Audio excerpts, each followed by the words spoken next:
તો ચૂંટણી મહાસંગ્રામમાં જામી છે સૌથી મોટી ટક્કર. એક તરફ રાહુલ ગાંધી છે અને મોદી સરકારની નીતિઓને સમાપ્ત કરવાનો હુંકાર ભરી રહ્યા છે. રાફેલ ડીલથી લઈને અગ્નિવીર યોજનાથી લઈને તમામને રદ કરવાની વાત છે. એક તરફ કોંગ્રેસનો ચૂંટણી ઢંઢેરો છે, બીજી તરફ મોદીનો સંકલ્પ છે.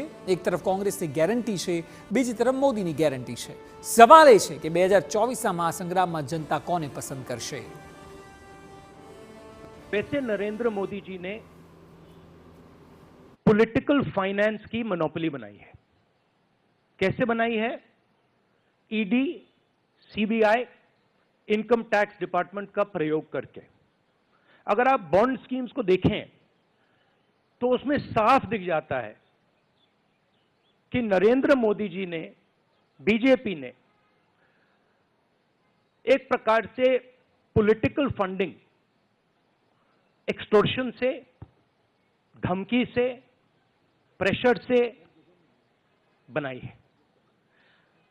खारगे जी ने कहा जो भी भ्रष्ट हैं वो सब बीजेपी में जा रहे हैं. उसका कारण है क्योंकि नरेंद्र मोदी जी चाहते हैं कि पॉलिटिकल फाइनेंस की मोनोपोली उनके हाथों में हो. अब हमारे बैंक अकाउंट बंद कर दिए. हमारे पास ओरिजिनल रास्ता जो था वही हमारा रास्ता है. हम जनता के साथ जाकर मिलकर उनके लिए लड़ते हैं. ये जो मैनिफेस्टो बना है, देश हित से भी ज्यादा कांग्रेस ने हमेशा तुष्टीकरण को प्राथमिकता दी है. ये लोग तुष्टीकरण के लिए किस हद तक जा सकते हैं ये देश ने देखा है. ये वो लोग हैं जिन्होंने कोर्ट में जाकर कहा था कि प्रभु श्री राम तो काल्पनिक है. अभी कुछ महीने पहले ही अयोध्या में भव्य राम मंदिर का सपना पूरा हुआ.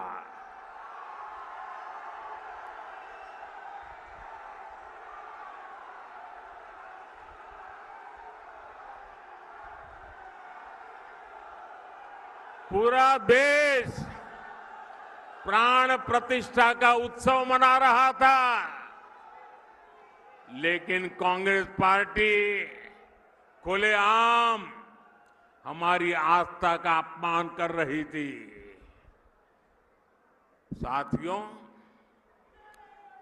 देश ने कांग्रेस के पापों की हमेशा कीमत चुकाई है. और अभी तो एक मुझे पत्रकार बता रहे थे कि कांग्रेस पार्टी ने एक एडवाइजरी निकाली है और एडवाइजरी भी इतनी डरे डरे निकाली है. उन्होंने कांग्रेस की सभी इकाइयों को कहा है कि अयोध्या राम मंदिर की चर्चा अगर निकल पड़े तो मुंह पे ताला लगा देना. मैनिफेस्टो कांग्रेस पार्टी ने नहीं बनाया है. ये मैनिफेस्टो हिंदुस्तान की जनता ने बनाया है. हमने सिर्फ इसको लिखा है, ठीक है, और हमने सिर्फ इसको लिखा है. जो किसानों ने हमें बताया, खारगे जी को बताया, मुझे बताया, बाकी नेताओं को बताया, वो हमने लिखा है. चाहे वो रोजगार की बात हो, चाहे वो कॉन्ट्रैक्ट लेबर की बात हो, हजारों लोगों से बात करके हमने ये हिंदुस्तान की आवाज है, ये लिखी है. मगर जो राजनीति में आज हो रहा है वो क्लियर है कि सब पार्टीज को नरेंद्र मोदी, ईडी, सीबीआई, इन इंस्टीट्यूशंस को कैप्चर करके फाइनेंशियली मोनोपोली बना रहे हैं. भाजपा जो कहती है वो जरूर करती है. दूसरी पार्टियों की तरह भाजपा केवल घोषणा पत्र नहीं जारी करती, हम तो संकल्प पत्र लेकर के आते हैं. 2019 में हमने जो संकल्प पत्र जारी किया था उसके ज्यादातर संकल्प पूरे हो चुके हैं और 2 साल कोविड के संकट के बावजूद भी मोदी ने आपको जो वादा किया था वो वादा पूरा करने के लिए एड़ी चोटी का जोर लगा दिया है।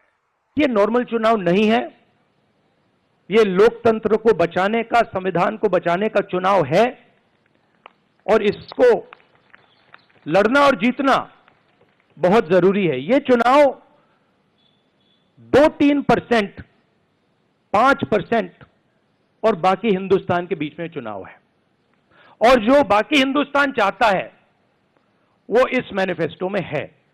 इन परिवारवादी भ्रष्टाचारियों की लूट का हिसाब हो रहा है तो ये सब एक हो गए हैं। मैं कहता हूं भ्रष्टाचार हटाओ तो वो कहते हैं भ्रष्टाचारी बचाओ। अब मुझे बताइए भ्रष्टाचार हटना चाहिए कि नहीं हटना चाहिए? देश को भ्रष्टाचार से मुक्त करना चाहिए कि नहीं करना चाहिए? भ्रष्टाचार ने देश को बर्बाद किया है कि नहीं किया है?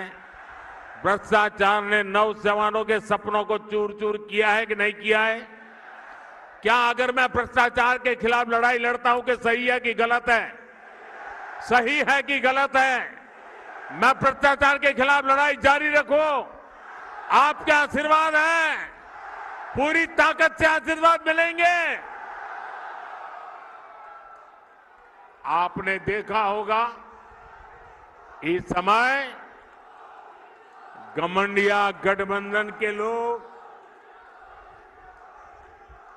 चुनाव की रैलियां नहीं कर रहे हैं, भ्रष्टाचारियों को बचाने की रैली कर रहे हैं।